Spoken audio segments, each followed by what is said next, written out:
Here we go. Welcome to part 2. Part 2 of the Sandbox. We're going to talk a little bit about... What is the Sandbox, by the way? Well, it's the place to play. Creative play. Oh, that's perfect. You even used it in part 1, creative play. I know. I was just playing with the Sandbox. Yeah.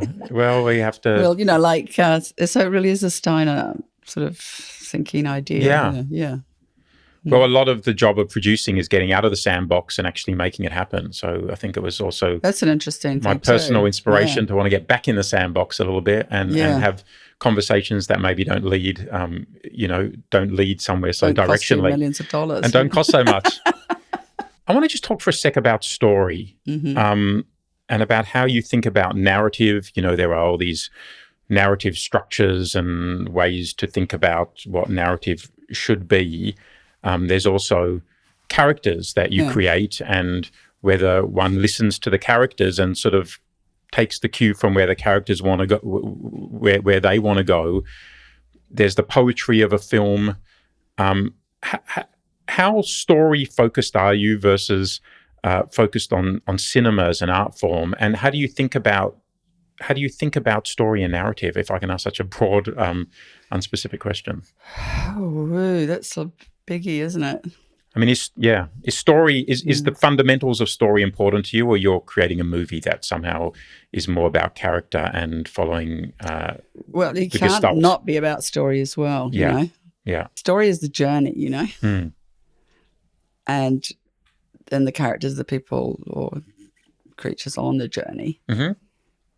And the ideal sort of relationship between characters and story or plot is that they influence each other, and in a tangled way that you can't expect or imagine, to a solution that you have no idea how it's going to be, but when you see it, it feels right and real, and you're tense and you're wondering how they're ever going to bring this together, And I think a great example of that is The Power of the Dog. Yeah, Thomas Savage's brilliant novel, because I think he did that thing there that's very rare in story, where he created a scenario where the characters took steps that were going to create their own jeopardy, and you saw it played out, and you didn't know what was going to happen, and there was some tension, and the results were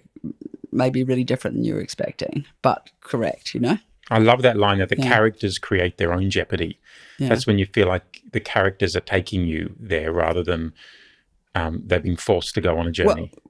Well, they're starting to make decisions between each other, which are, you can't go back from. Yeah. Or also creating story. Yeah. So they are creating story. Yeah. The story is not, the story that we can't stop is, day to night, night to day, winter to, to spring, to summer, to autumn. I mean, these sorts of, parts of story which aging. Are from the world, aging, the aging story, we get older, or we fall in love and we get over it. Yeah. I don't know. There's a lot of story in just living. Story momentum that's just going to keep pushing things forward without character. Morning to night, Yeah. So these are all story opportunities. You can do a story that's just one day, 24 hours or 2 hours even, if there's always, time involved somehow. Yeah. Or time stands still. I mean, what would a story be in which time? I don't know. I don't know. Anyway, it's something to explore, but I guess it is a riddle sometimes, like I'm just working on a script right now where it's a real riddle, and trying to work out if you can tell stories within stories, which is what I'm working with. Yeah, right.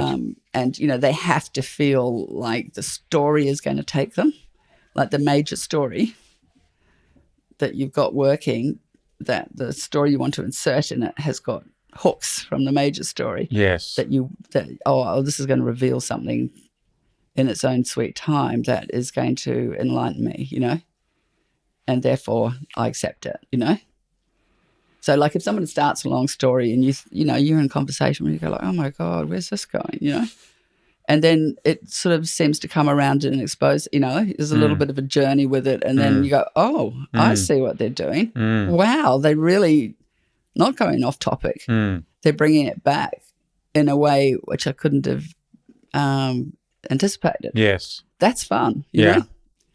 So, you can have those little dangerous meanderings.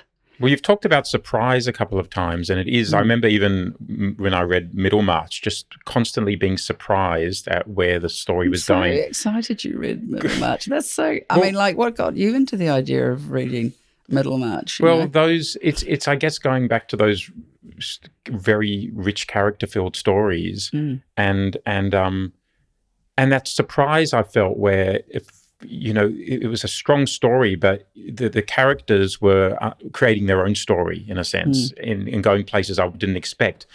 How do you? And sometimes when you see, I guess, mediocre television, you could feel like it's got the ticking clock and the psychological thriller romance with all the twists in every X number of minutes, and the twists are surprising, but somehow there's something samey or deeply unsurprising about it. How do you think about surprise or stories that are surprising or original? Because there is something real about surprise. It's like, oh, I genuine, and it's not gimmicky. It's like they're taking me to places that I'm. Well, I think you said it. Yeah. I mean, sometimes they can be brilliant. Like say with the Barbie, because it went far and beyond anything you might imagine. I think Greta really was able to delight us with ideas for how the Barbie world might be, and the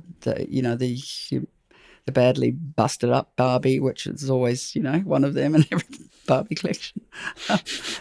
And I think she played with fun and reality as well. So it's always that sense of being a good observer of what really happens. And when you feel that, this isn't just off the wall nonsense, this is in relationship to, actually stuff that I know could happen, or it's got a foot in reality, or it's got a foot in knowing, about humans. It's much more fun. But when it's just like, trying to hit all the notes of a typical, thriller or something, but without offering anything of itself, then it's boring.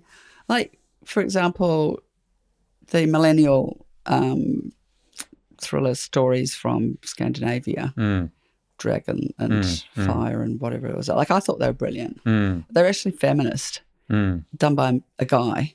And I was thinking, fuck you, I love him. It's so brilliant. I mean, he died, even before he knew how well they were going to be received, as he was running up the steps to deliver the last volume or something. But he was able to tell a feminist story, and I, as a woman, wouldn't be able to do that. Because that's how much they had us, Well, you then did it with Top of the Lake. Was such a... on TV it became different. Yeah. Actually, it was things like that millennial series that changed everything. It did. Well, there was a lot of rage in Elizabeth Moss's character in Top of the Lake, and there was. Yes, I remember at the time. I was able to ride that wave. That wave, but there was a genre to it which allowed freedom. We talked quite a bit at the time about TV lets you do it. TV, that crime mystery genre. If you adhere to some of the rules, paradoxically, you can be freer to meander and explore than if you don't have the you have anchor to have of some, the rules. Really inventive contribution, like Mad Men or something like that. So interesting about ad world and, the particular time. So, I mean, we were doing something slightly off the wall in the women's camp. And, for, was it postmenopausal women? Which is like the sort of women that nobody wants to be or to know. But, for that reason, they're sort of like The Walking Dead, but free. Yeah. They can say what they like and do what they like. Those characters stayed with me. I sometimes think about UG and what he or she, or I know the inspiration for the role, would say. You've alluded a couple of times to tone, and I'm just wondering, as a director, how conscious you are of, I guess, creating a world that is tonally distinctive, or how much you're just expressing the story and the tone emerges from the inspiration. Like how consciously in control of tone are you? Tone is everything. Yeah. Yeah, you have to have control of it. If you lose control of tone, you look like an amateur. Yeah. Know? What are the elements? What are your toolbox of tone? I have no idea. But it's like saying to somebody, "How do you know if that's in tune?" Yeah. When like Richard Tignetti's trying to tune his violin, it's to the ear. Yeah, to the ear. Yeah. So. But you're using the actors. You're using subtle. Design. You're using cinematography. You're using all your. Yeah, but Emile. Yeah. There is no recipe. There's no recipe. I mean, it's an evolving thing as well. Yes. So, I mean, you feel it and you see it in all good works. So you learn it from others, and then you perform it yourself.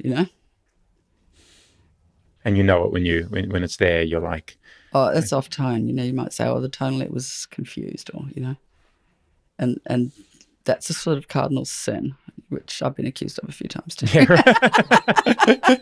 So it was tonally right for you, but maybe maybe I was off. I don't know. Yeah, it's in the performance too, isn't it?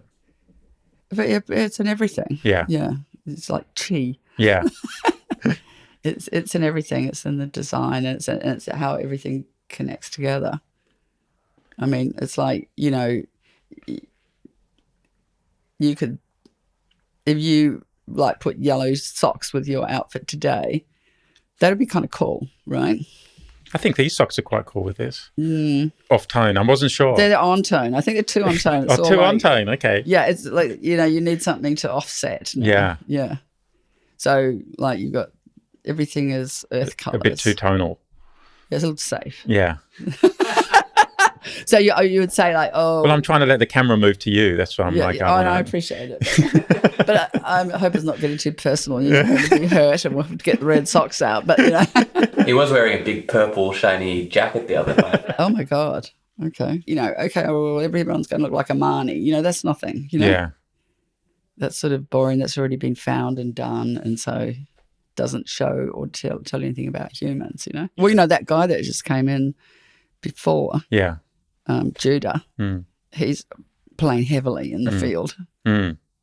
He's dressed up like a middle-aged lady with tights, everything, good legs, and so friendly, right? It's like another Edna Average, a young one. That's pretty cool. There's a confidence too that you need. Oh, I couldn't do that. Off. I could not do that. Yeah. So you see that. That's something quite shockingly interesting. Yeah. And a film, I think some films have a confidence with their exploration, and some are very meek. Yeah. Like, I think this is okay, Yes. Feeling, and other ones which have, really fabulous flamboyance. Yes. Like Tarantino's got always great strengths of tone. And, he's also got someone who can explore irony in ways no one else has even thought about, Like he's got, like, I would say, like Eskimos, 100 different layers. Different ways layers of irony. Yeah, exactly. Yeah. And what about reality? We're in a world of artifice, and there is tone we talked about, and all those sort of elements that the gestalt that make it more than the sum of the parts. But we're also tethered to the truth. But when I look at your films, they're both sort of tethered to the truth, but also they're not just the truth. Well, the truth is a really thorny subject nowadays, isn't it? Because I think you realise it's a relative subsets of ideas, Yes. Describing reality. But it's something I recognise as true. Yes. That's all I can say. But for me, it's incredibly important to have some grounding. Right, okay. If I don't have a grounding in a story or something like that, I feel really untethered. And I need to see something in the world that is real. Like a woman walking down the street or something, like could be just, I get that character now, I have to see it in the world. Well, with The Power of the Dog, the book was so much your Bible. You kept coming back whenever you were confused. You felt like you came back to that. It wasn't only that. I book. also did that dream work with Kim Gillingham because I was a little bit stuck about Phil and characters like Phil and, very easy to judge such a cruel person. And that's not a good way for a creator to be with a character. So you shouldn't judge your character. No, because it shows immaturity, which I was suffering from at the time. You reduce their humanity somehow. Yeah, because you're afraid. Right. That people are going to blame you for being him, And you project that onto the character. The poor Phil gets the brunt of your projection. Yeah, you're showing like, oh, I don't like him, Yeah. I'm not trying to, but what I want to do is try and understand them, because it's much more interesting to feel or try to sense where they have come to be this human. So what does dream work look like? How do you dream your way into Phil Burback? Well, I work with this woman called Kim Gillingham who works for, I think I was one of the first people to start working with her. She's a friend now. We immediately went, oh, you're amazing. Like, this is so fun.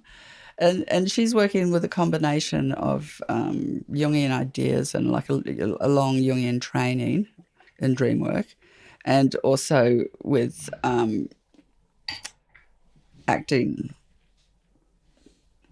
knowledge. Like, she started off as an actor as well, right? And she worked with Sandra Seacat, who does training for actors. Like a lot of actors do get this kind of work, helping them find their way into their characters, like get parts or little, like just things from the world, from their life or whatever. Yeah, because Benedict Cumberbatch also worked with Kim, didn't he? Yeah, well, that was the whole point. I started working with Kim in order to say, oh, this could be good for Ben, because it's a really challenging character. Yeah. And, what I love about Ben is he's so bold, he's so brave, and he'll play at any level and he'll just try anything. He's just he's not afraid of making a mistake or tipping over or whatever, But this really helped him also, find the accent and find the walking or everything about this guy, Phil, who actually is so vulnerable, but, a gay man at that period, trying to look like a Montana or wasn't a Montana rancher. And, of course, this is all based on reality. So, and you feel it in it. So, there are a lot of layers in this film of artifice and reality entwined, aren't they? All the way down. He really knew the world. And he knew the world. Yeah, and I think that's, like we were talking before about reality and truth and stuff like that. I mean, the whole thing reeks of it, even when he was talking about castrating I think it was the first paragraph of the book. It talks about how you castrate a calf, with all the details of it, and you just know, this guy knows he's done. You're in the hands of someone who's and therefore you trust everything about what they're going to tell you more. Right. So the whole thing goes deeper. Yeah. So when you're in the hands of a someone that knows the world of their story, and they're presenting it to you in a way where you think, oh, this is a real thing, and they're handling it for me, and then you relax and you go with it. Yeah, I very much agree with that. Yeah. So that's what I always try to do. Like, the world building is all about getting to that place where you can't pretend, you have to do the work. Yes. To know that world, Otherwise, what business have you to get people to watch stuff that's just made up nonsense, It's just not going to resonate or feel. No, because anything. you don't even know anything about it. It's like, we all don't know anything about it. Trust me. It's a hallucination. I may as well be an AI making this, Yes. I don't know what the fuck I'm doing. Yes. I'm just trying to copy some other movies I liked once, Well, but back to dream work, I just feel like I don't fully understand. You won't till you try it. Without having done that, is it there to help you unlock your relationship with this story? It is, exactly. It's there. It was for me to try and understand Phil a bit better. So, are you dreaming about him through the process? Well, when they call it dream work, is that she's now engaging your subconscious. Yes. She calls it, like she says to you, okay, I want you to know that I want you to have a dream. So I want you to tell your subconscious to have a dream. Yes. I'm going like, I don't dream. It's not going to happen. And she says it's like throwing chum to your subconscious, Okay, and it grabs that and goes. Well, I mean, it's not going to do anything unless, there's something to eat, something for it to hang on to, And I started to have a few little images. I thought, how could she make anything of this? Yes. These little snippets of stuff, whatever. I don't know. There's nothing here, But somehow it did engage, although I also got lots out of just working with her when she sort of relaxed me completely. And then she had read the script. So she asked me to be Phil. Mm-hmm. Like I was really relaxed. And then she said, so she was basically facilitating a conversation between myself and the character. Or your subconscious and the character. Yeah. And so she would say, so me being Phil, will you tell Jane what she needs to know? Okay. To tell your story. Yeah. And it's like a question that's hard to ask yourself, Unless you're really in that space. I was as Phil saying, well, she needs to get dirty, Right. And I was like, ooh. And I thought, actually, he, me, she, he, whatever, is absolutely right. Yeah. And, me that was Phil was saying, stop, the little bitch sort of judging me, fuck off. And I was thinking, okay, I get that. Yeah. So it was kind of... How amazing. Yeah. Simple, but there's a lot of trust involved. Yeah. A lot of people go like, I've packed up my little way I do things. I don't want to try and be terrified to Because your Phil may say things you don't want to hear. That's where it's a lack of control. If you're in the business of not wanting to hear things. Yeah. But I don't think we should be in the business of not wanting to hear things. No. We should hear everything. Yeah. And I mean, I'm definitely things I don't want to hear about myself, by the way. But I think in the art world, I'm much more willing to hear the things that will make my work better than I would as a personality. Like, you're like really bossy, or you really never know what you're doing next. And I'm like, But you listen to Phil. Definitely. It was a revelation. It was so helpful. Yeah, right. And there was many more things I won't even discuss here that were, quite sexualized as well. Yeah, right. But were important for our story and really helped me feel, or, in my fantasy, I guess, because it's not actually happening, but in my fantasy, understand even, like, I was always saying, you must be ashamed, you're gay or whatever. And then I realized, actually, what I was getting from him was, no, I'm not ashamed. How when you feel a sexual urge or something, it feels like good, right?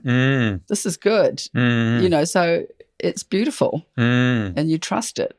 To that beautiful scene of him with the handkerchief over him, and the love and the memory, and So I did. There was a lot of, like, I guess, dumb, not very clever imaginings I had that were exploded. And new thoughts came. This is very deep character work where I guess you're...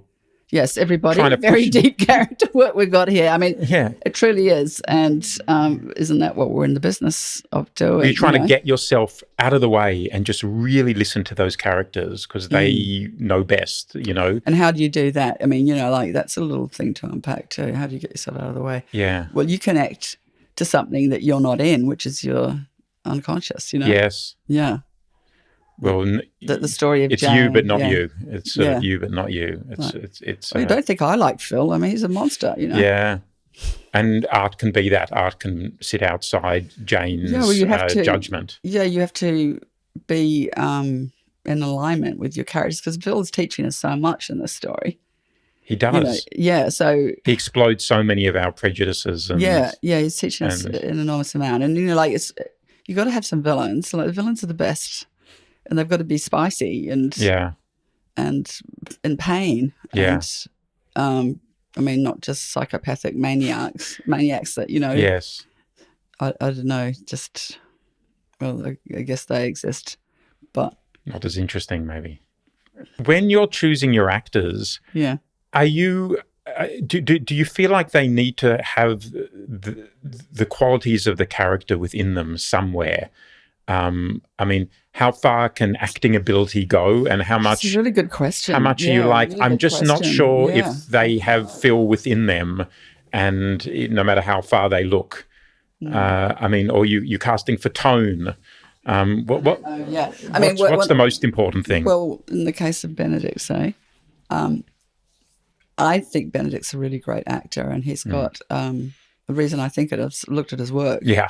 And he's very dashing in some ways, you know, in the Sherlock Holmes stuff. He's got great verbal dexterity. Intelligence. And physical, great intelligence. He likes to win, but he also really is vulnerable. I saw a piece that he did for BBC where he's just like so vulnerable. So he's not afraid to go to those places. And for me, that was super important. A lot of men or male actors find vulnerability difficult. So you want to use the acting opportunity to, in a way, dust up their image, you know? Like, maybe I'm not that strong in the world, but look at this character I'm playing, you know? And so if they're not able to drop that mask, then I don't think they could play this part. And we can't get a Phil himself, you know, to play this part because there'd be no way that he would cooperate. Yes, that's a good point, yeah. So, you know, we do really need the good actor. You know, you can't just be Phil, and he would hide, you know. And they can't be He would too hide. wet and he vulnerable. Would not show. And the closer someone is to the part, sometimes the more they want to hide from that fact. Okay. You know, I guess with Benedict, we always knew that he has the acting chops and depth to be able to, and fearlessness to be able to go places. And also, and then once you have that conversation, you've got to run with them. The dream, you know, like dream. yeah, because if you mess them around, then they feel unloved and unwanted. And, right. You know. Yeah. But also vulnerability, as important as that is, if they don't also have. I was talking to Nikki Barrett of an episode of if they don't have a sense of status or power, like that's hard to fake as well. Like Benedict. That's true. Benedict, you know, he can be dominant. He can be very dominant. Well, I'm not actually an alpha guy. He loved, you know, like the moment Jesse Plemons walked in, he goes, "Oh my God, I love your acting. You're such an inspiration to me. You're so great." You know, Jesse is more alpha than. Yeah, right. In a way, you know, than Ben. Although Ben, you know, stands up for his ground about stuff he wants to. Like he loves to argue and talk. Yeah. But he's not really. But he can find it. With other guys, he can find it. He can act it. He understands it in his body. So you know, he's just a really good actor, and I mean, those are the biggest delights, you know, of someone. I mean, because someone who's sort of really that character, they can go you know, some way, but they can't do the Jack Nicholson extra mile, or you know, the twist at the end, or you know, all they've got is their reality to offer. Yes. You know who they are. I mean, I think when that really good actor gets going on a part, they really excite him because they start to dance with it. You know, they start to, you know, jump and twirl and trust themselves and go beyond what even they might imagine could happen. You know, if you give them the dance floor to do it on. And so, I mean, I'd really like to get to that place with an actor, you know, where we find our way into the character. We both agree, okay, like, you know, and then they're off, you know. Well, those are directors actors love to work with because they know that they're going to be extended beyond. They're going to be, I guess they're going to grow too. I want to partner them. Yeah. And so it's best for me to work with people that want to be partnered. Yeah, right. And some actors, they just have too many bad experiences. You know, right. They don't want to be partnered. What does a bad experience look like? Well, they feel they weren't offered the space to find or show their work, you know. They were put in a box they were and too narrowly controlled, or they didn't trust the director that knows their job very well, so they don't want to be exposed in a shitty film. Yeah. Things like that. So if they feel... You don't want to take risks if you got no one on the other side who's going to help, the hold just you. Shit anyway, you know, it's like, oh. But, you know, when you feel that everybody's energies and hearts are going, you know, in a really big direction towards something, and it's well calibrated, it's been organised, like even bringing actors onto a set and like say the ones that we had for Power of the Dog, like that, we were out in prairie or something, but the whole of the kitchen was carefully, beautifully done by Grant Major. And so they come in and they start to trust their environment. They go, oh, these guys know what they're doing. I completely feel, and that's really helpful for them believing in themselves, because we could have maybe CGI'd a lot more or whatever, but they wouldn't have that, So, when you feel like, oh, this is good, these people really want to do this well, I better step up, I want to give it everything too. Because how exciting, we all could be doing something well. So it's one of the very basic ideas that, you can go with. But a lot of times people say they don't really know, they were, working on some of the best movies ever made. They didn't know that they were, Yeah. Finally, Jane, just thinking about younger filmmakers listening to this and, coming full circle back to creativity and risk-taking and inspiration or whatever you want, like what sort of advice would you give to young people, young directors, writers who want to do their best work? I think I mentioned some things early on. I do think it's really important to, follow your passion. It's very classic things to say. Know that the inspiration is, got to be big. So don't just get on a two-liner joke, The inspiration has to be big, worthy of the endeavor. Yeah. And I would say also develop other parts of your character and your personality. And, one of the things that I had problems with when I was young as a director was like with actors doing, emotional scenes, I'd start giggling. Because now I'm giggling. Yeah. Because right. You weren't comfortable. I loved that we were doing it and everything, but it was sort of, honestly, it just must be because I was a New Zealander or something. That just wasn't comfortable with emotion, And so it was very unsupportive, and I was just embarrassed by myself. But, you don't have the option to behave that way. And, I went like, oh, my God, I've got to do something about myself. So I started doing a few get to know yourself courses, Yeah, right. Self-development courses to try and find out how come I was so foolish, Yes.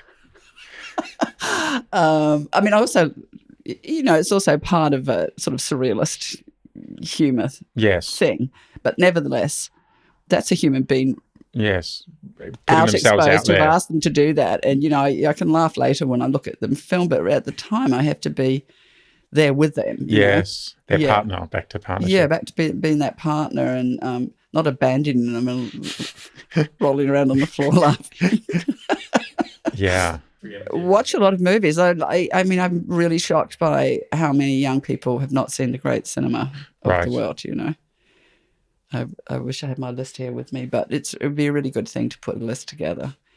And people should work their way through it. They don't look at them. People hadn't seen, Fellini's movies. They just don't know what's already happened, So it's like they're using a very tiny vocabulary. And I also do remember that issue for myself, that I only wanted to watch current cinema when I was first learning about film.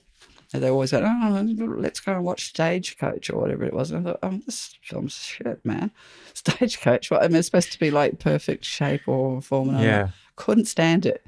But in my secondification of myself as a filmmaker, I did go back and watch all the great old Do you think films. that's a natural evolution in the sense that when you're starting out, you've got stuff you want to express, and being weighted down by the sort of canon can that sort of like squash you a bit? Yeah, I think that's true. Like that is why people wait and do it later. Why like a musician, you just want to go and do your thing. I want to do some drumming. So you don't even know you're breaking rules, but you might be or you might not be. I would modify that then, because it can be overwhelmed by too much brilliance. Too much Stagecoach. Too much brilliance. I think one of the reasons New Zealanders do well is that there's nothing much there. Yes, so, beginner's mind. There's not much to be overwhelmed by, Yes. Like if you grew up in England or a place with, long history, the buildings, all of them are going to outlive you for sure. It's like, how can I actually exist, or how can I do anything in this? yes, there is a sort of cheekiness in Yes. just having a go that you have to have. But it doesn't last forever. That at a point it becomes insubstantive, I guess. Yeah, but to get going, just that cheekiness, and also don't think this marvelous. Like, have fun. It's great. I mean, I remember the first film I made. Like, I didn't even understand there were different lenses. Yeah, right. And someone said to me, "Oh, you should try using some wide." What the are you talking about? It's all in the same frame, right? Yeah. What's it going to do for me? Yeah, and then when I learned about it, was the end of my naive enjoyment of filmmaking. Yeah, right. Like, I was like, oh, if I got the right lens, Yes. Or like the actual, if it was in the frame, I was happy. If the object of, that's how I started off. Yeah. Yeah, so maybe I'll have to revise that idea. Maybe I don't have any more advice. I think. Yeah, just protect your inspiration. I love that. Yeah. That's what I've taken from this the most is just the power of inspiration, and secondly, the inspiration needs to be substantive. Yeah, and because I think we can be flippant about it. Your inspiration is always rigorously substantive. You're not dealing with oh, I'm just inspired to go left. No. It's substantive. The well. Yeah, and I also think like have high standards. Yeah. Like, and I think you do learn high standards from others, which is good. Like make your thing, be inspired, but then learn how to have high standards. Yeah. Especially with performance. Yeah. And shot design as well. It's, something to really and the edit crank at. Yeah. Yeah. Okay. Yeah, and make friends, encourage others. Yeah. Yeah. Right. Yeah. It is a community as well, isn't it? Enjoy yourself. Yeah. We're only here for a while. Yeah.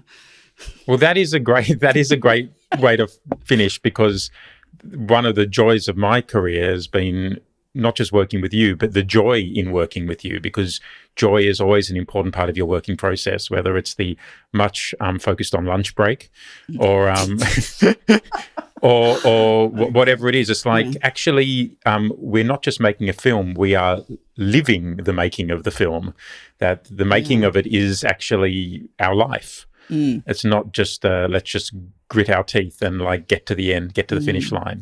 Well, I mean, the thing that always stuns me about you is how fearless you are, actually, in coming to terms with like making this thing real. Like, where are we going to get the money from? And that doesn't seem to be a problem for you. To us, it's like, oh, I don't know how this is going to ever happen, or Emile, we've got this problem. I don't know what to do. I'm sure it's not covered in the budget. Yeah. Whatever. And you were always like so steady and like, we'll get there.